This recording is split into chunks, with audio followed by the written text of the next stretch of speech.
The Maria Perez Show is produced by Haven Creative House. Hello, everyone, and welcome to another episode of the Maria Perez Show of Season 3. And I had to bring out the CEO of Brand Genius and co-founder of Social Fest Experience, my dearest friend, Sam. Yes. Thank you so much for being here and for taking the time to be here. Yeah. And speaking of Social Fest, I want to start off by talking about Social Fest Experience. Thank you so much to you and your team, by the way, for inviting me as a host. I had so much fun. You did amazing. You did a great job. I appreciate it. Yeah. I tried. Everyone was saying how much they enjoy your session. So that's the point of it. That's important. I really did my homework because, I had the great honor of interviewing Scott Clary, and we're going to talk about him too in a little bit. But let's talk about Social Fest. Yeah. How did this event come about? How did you guys start planning it? Because I know that you mentioned it took about 15 months to plan Social Fest. Yes.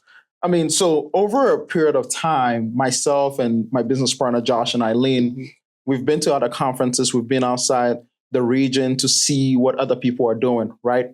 And we realized that we want to do more, right? Mm-hmm. Especially when it comes to content and social media. Right. We are a marketing agency. Our job is to help small businesses and local businesses really thrive.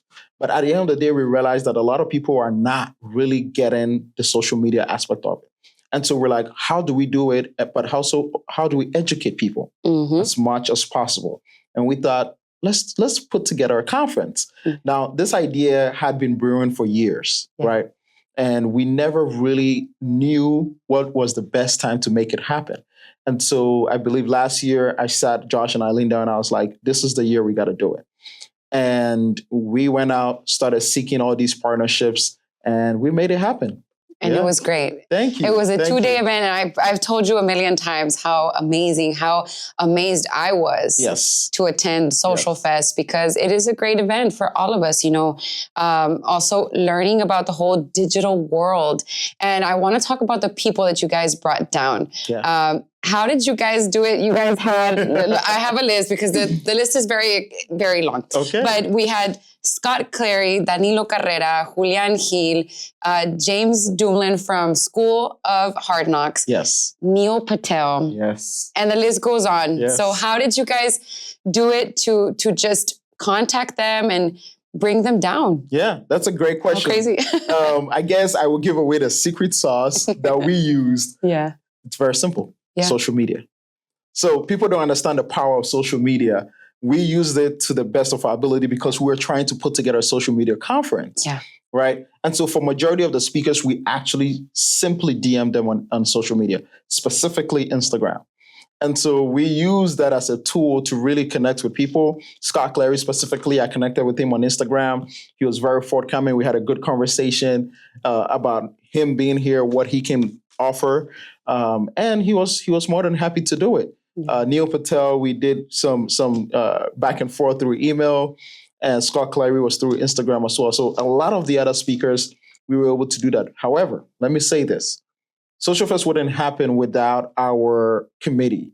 And a lot of them did put in a lot of effort to be able to bring down some of these other speakers as well. So it was a collaborative effort with ourselves and the committee that we put in place. When it comes to planning a big event like Social Fest with your team, because I know, it's a team effort at the end of the day. Agree. Was there ever a moment where you guys said, I think we just want to give up, or this is so frustrating, or were you guys just so focused on the goal and the vision, and you said, there's no turning back. We have to keep going? Wow. There's two folds to it, right? I think it's a great question because both happened, right? We were very focused. We knew what we wanted to do. We knew we would make it happen, right? No matter what, the worst that can happen is, only 2 people show up, right? That's the worst that can happen.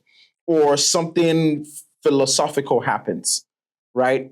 However, at the end of the day, what really, really pushed us to the next level was that we were able to stay focused. Focus is one thing that we really, really strive on and we do well at. And so we stay focused with ourselves and then with the committee that we surrounded ourselves with. But there were times, not going to lie to you, there were times where we're like, I don't know, Yeah. you know, especially when you look at, you have to raise a lot of money to be able to bring all these people down and not hitting your goals. Sometimes you're going to be like, can we do this? But we pull through. I love it. And I know I've asked you this off camera. You know, where do you see Social Fest 5 to 10 years down the road? I know I told you, yeah, Sam, I want to see Social Fest in New York. I don't know, somewhere, you know, and how amazing would that be when it started here in the Rio Grande Valley? Absolutely. Absolutely.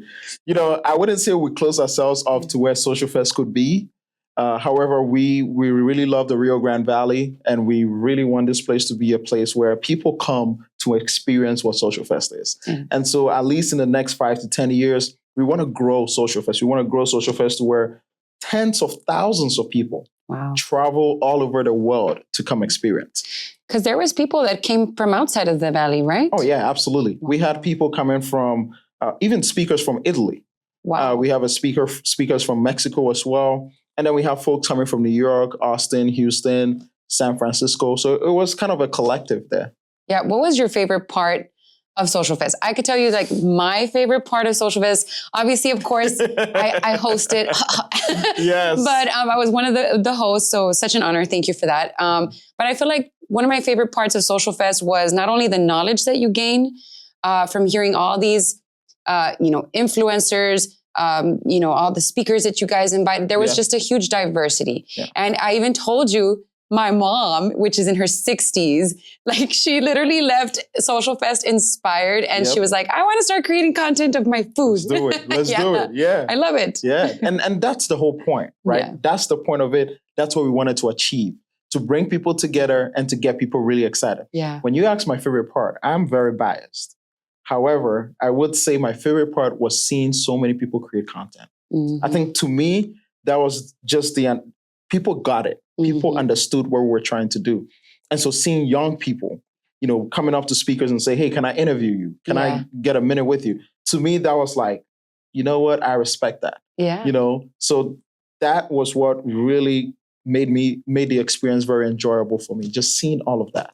How did you guys also, I know you had a long list of special guests and speakers that came to Social Fest, but how did you know, okay, this is the right person to invite? How did you know that you wanted a Scott Clary there, that you wanted a Neil Patel there? How did you guys know that? So we start with the programming, right? What are we trying to achieve? Mm-hmm. There are certain segments. We want to educate people in different fronts, right? Mm-hmm. So for our keynote speakers, we said, okay, we're talking about the social media economy. Let's break it up. Let's break it up to podcasting. Let's break it up to SEO and search engine and all of that. Let's break it up into just lifestyle, right? So we broke it up into different categories, put it all together. Mm-hmm. And now we said, who would fit best in these categories, especially for it being the first year? Yeah. So we had a lot more that we reached out to, a lot more people that we reached out to. However, we were able to get the ones that said yes to us, which is very important for the first year. Mm. They didn't have anything to go off of. We just explained the vision, and they were like, you know what, I'll do it. And to me, that meant a lot. Now we have something to show and say, this is what it's going to be like. They know what to expect. But before that, they had nothing. So we built the blueprint for them, and they understood it in their mind, what the vision would be. And the best part was, towards the end of the conference, I had multiple speakers come up to me and say, Yao, I've been to so many conferences, but to me, this is the best one. Wow. And for it being the first year, that meant so much to me. Yeah. That was everything. I love that. Yeah. And is there somebody, I know you're already working on 2026 Social Fest. I gave you all a little insight to, but is there somebody that you guys want to keep, that you guys have in mind and that you want to bring down? And do you want to just give us a little exclusive? Can I spill this information? Do it. No, we're working on it, right? We're working on it. I'm sure everyone would love to see, the top creators coming down to the Rio Grande Valley. And so we're exploring different options. Yeah. Right. For me personally, and I'll say this, I would love to see Matthew McConaughey come down here to the Rio Grande Valley. And he's a Texan, man. Exactly. I love that. That's a personal, even if it's year 2, year 3, year 4. Yes. I would love to see him here at Social Fest one of these years. So that's a personal goal of mine. I'm not saying he's going to be there, but I pray and hope. Well, hey, Matthew McConaughey. Yeah, if you're watching this. If you're watching this, you need to come to Social Fest 2026. Absolutely. Rio Grande Valley. Absolutely. That would be amazing. Speaking of Social Fest, I have to ask you because there has been some videos going viral on social media, some negative, some positive. Obviously, most of them are positive because Social Fest was great. But what do you have to say about like the Social Fest experience? These people talking negative, how the RGV mean girls, guys, I didn't appreciate that. Okay. But, you know, what do you have to say about that? You know, about what people are saying? Yeah. I mean, I did one thing. Right. After Social Fest, I went to every single post about Social Fest to see what the experience was like for people, because it's very important that we improve year after year. Right. And so throughout that experience, I was going through every single post.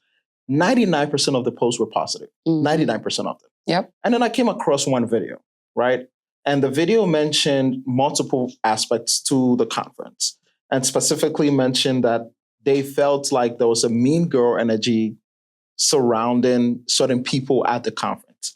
Now, this is something that, as much as I would love to be able to control, as an event organizer, I cannot control how people treat other people, right? I can create spaces that make it a little bit more palatable to other people to interact, which is something that it's feedback that I 100% embrace. We want to create those spaces.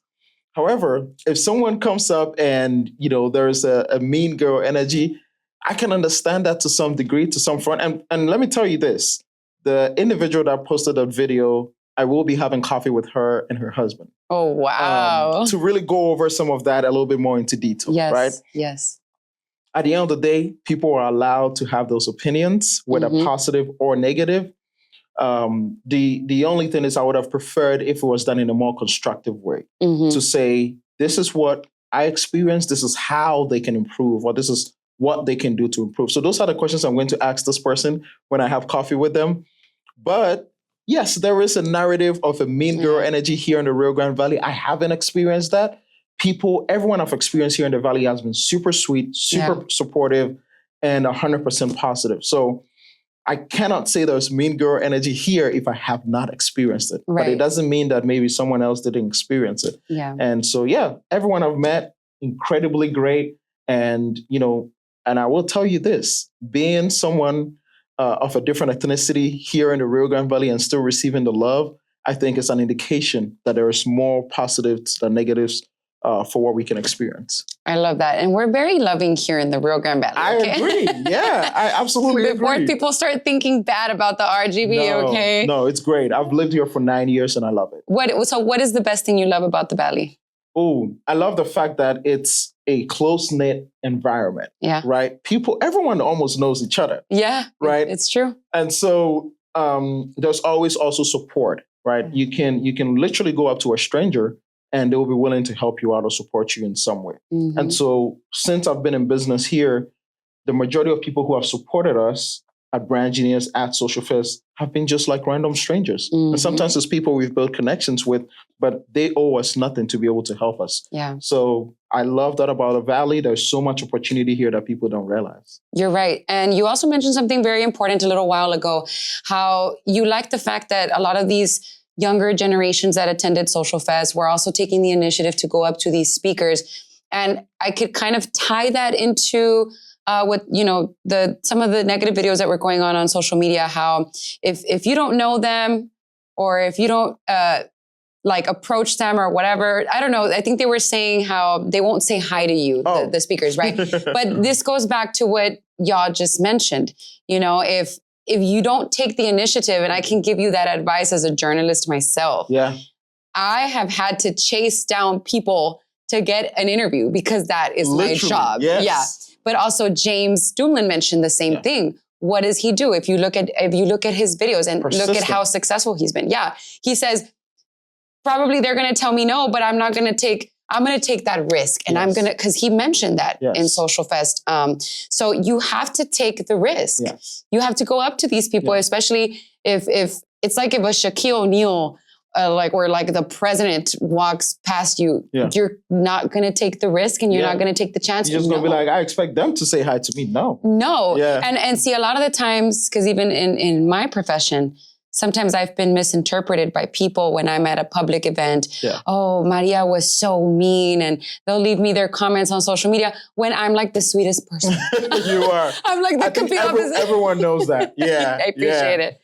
But sometimes we're so locked in what we're doing. Yes. And shout out to the amazing, beautiful Leah Wise, because I follow her on social media. And of course she was at Social Fest, and she did mention, because she commented on the whole RGV Mean Girl situation. And she said, law of attraction. Yes. If you go in there with a negative attitude, you will receive that. So shout out to Leah Weiss. Yeah, I agree. And Leah was a huge part of Social Fest because she came in to support big time. So we really, really appreciate her for that. She's been a huge supporter of everything we're doing since the beginning. But I do want to mention, that the networking aspect is one thing that, I think a lot of people need to learn how to do effectively. Exactly. Because if you don't know how to network effectively, you're always going to be behind. Unfortunately, this world that we live in is all about if you can get to know as many people as possible. Yeah. The more people you know, the more you can get into places that you're not supposed to be in. Right. And so in order to really do that and do that well, you have to learn some of these networking skills. You have to go up to people, even when they look like they want no one to come up to them. Yeah. And so for me, I've done that a lot over a period of time living here in the Valley, and it's been very helpful.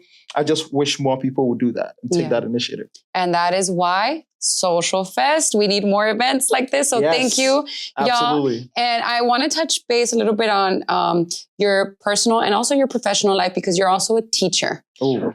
You teach marketing, social media, of course, at UTRGV.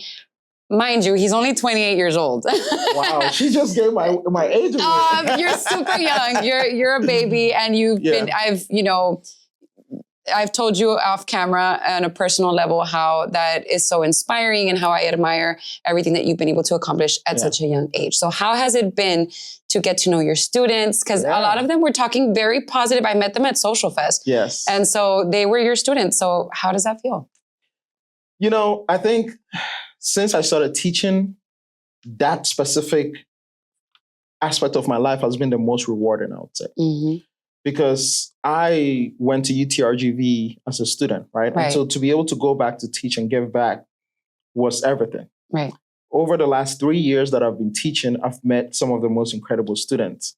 And it will surprise you. Actually, one of my students or former students works here as well. Shout out to Victoria Cantu. Yeah, absolutely. But I build a close connection with them in a sense that I like to create an environment where they feel like they can really talk to me about anything. And they can also share to me if they don't understand something that I need to break down for them, right? Because my goal or my role is to be able to teach them and to be able to help them understand everything that I'm teaching well. Yeah. So if I put up barriers, all it's going to do is they're not asking questions in class. They don't feel happy to come to class. I try to move that around. Yeah. So some of my students tell me that they look forward to coming to my class, which to me is everything. And so I've really, really enjoyed it. I've gotten to know a lot of them.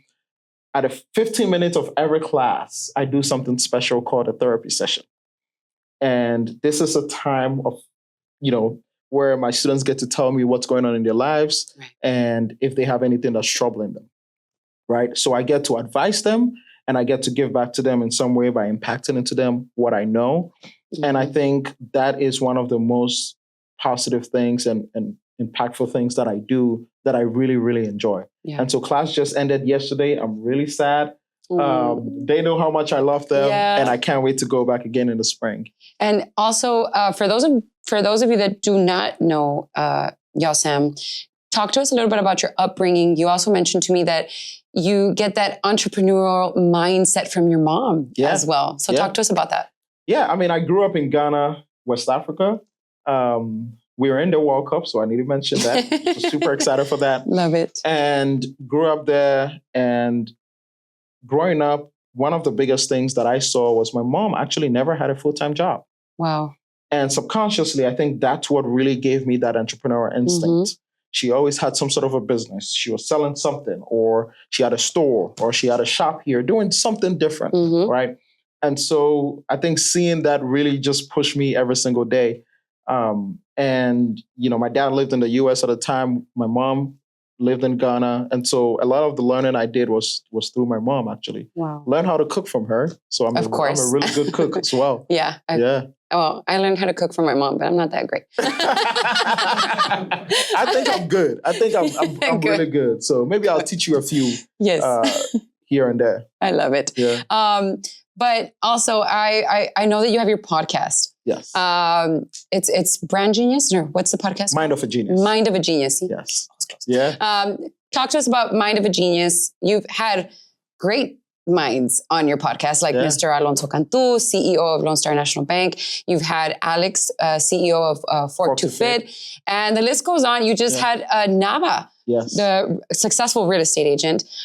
So how is it getting to know all these brilliant minds, having them on your show? Talk to us about that. Yeah, I learn a lot. I love learning. I love talking to people.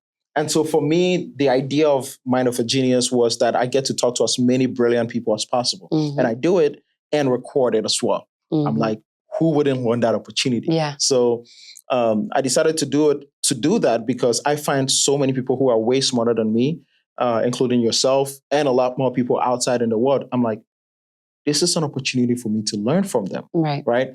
And so what I do is I bring them on. We have a good conversation, usually about their background, how they got to where they're at. But the majority of it is I also want to build a library where younger people can also can learn something, right? So if someone wanted to be a news anchor, right, and I brought you on my show, what is going to help them is they'll be able to learn from the questions that I ask you and say, okay, this is the path I need to take if I wanted to be a successful news anchor like Maria Perez, right? And so those are some of the things I look at.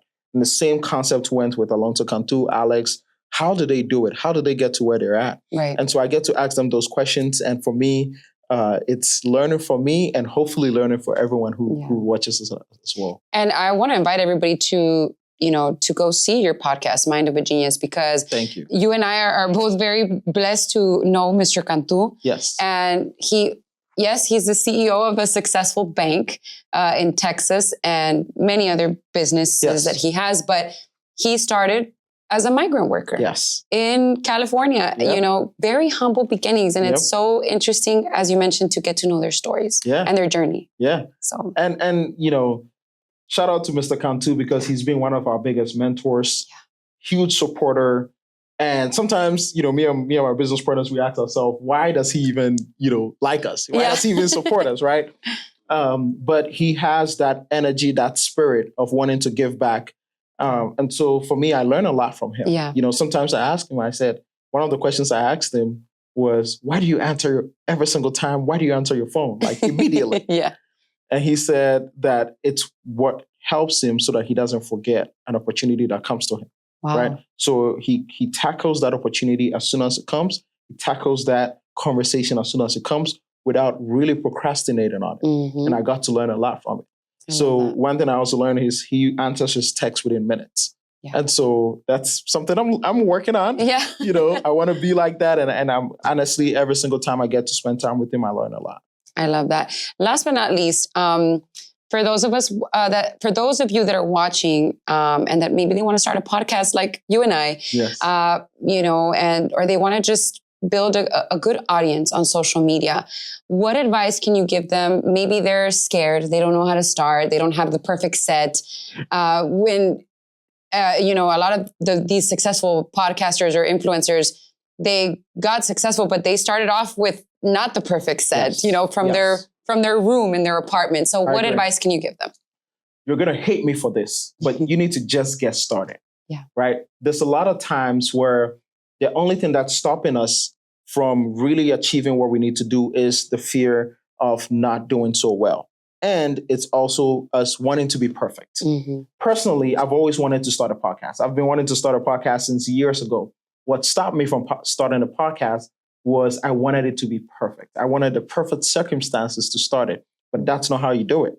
The key is you start wherever you're at, start with something, be consistent with it, and over time you learn, right? And it's the same for even starting a business. A lot of people want to wait for the perfect circumstance to start a business, but it's no. You start first with wherever you are, learn from it as you go, improve over time, and you become the best at your craft or what you do. And a lot of podcasters will tell you that. And so to me, that's what I've been learning. And that's what I really want people to understand. And then be yourself. Always be yourself. You cannot do something or copy someone to the point where you lose who you are, right? Yeah. You have to always do things that scream you and not anyone else. So being authentic, being yourself, and just getting started, I think is one of the first things that I would do. Don't even think about you need fancy equipment or whatever. Start with your phone. You can start with your phone. Yeah. Right? So get started, get into it. I think almost every single person needs to have a podcast. Yes. Because I want to learn from as many people as possible. There's so many people out there who are doing amazing and phenomenal things. So, and I think I also want to add, don't see it as a competition, because these were some of the comments that I heard from Social Fest, and don't see it as a competition, because the sun shines for everyone. I'm telling you. Yeah, there's a space in this digital world for everyone. Yes. So whoever's going to follow you, like y'all just mentioned, they're going to follow you because of who you are. Wow. Very well said. Amen. And this is something that I strongly believe in, collaboration. Yes. Right. When we were doing Social Fest, people kept asking and said, well, you're an agency. If you partner with other agencies, are you not scared? I was like, no. Absolutely not. The goal is to partner with as many people and as many other agencies as possible. And so we ended up partnering with at least 3 or 4 other local agencies who really came out, doing different parts to bring it together. So people may think Social Fest is just brand genius. No, it was a group of a lot of other people who came together to make it happen. And so collaboration is super, super important. You say it very well. There's enough fish in the sea for everybody. Yep. So go out fishing. And hopefully we don't run out of fish. Exactly. We won't. And I'm sure we won't. Right? We won't. We keep reproducing. Yes. So, Y'all, thank you so much for coming out to the Maria Perez show. And I hope it's not the last time. And I look forward to Social Fest 2026. And thank you for having me. Yes, thank you so much for having me. And you will be seeing Maria Perez on Mind of a Genius. So stay tuned. High five. High five. Yeah, let's go. Thank you. Let's go. See you next time on another episode of the Maria Perez show. See you next time.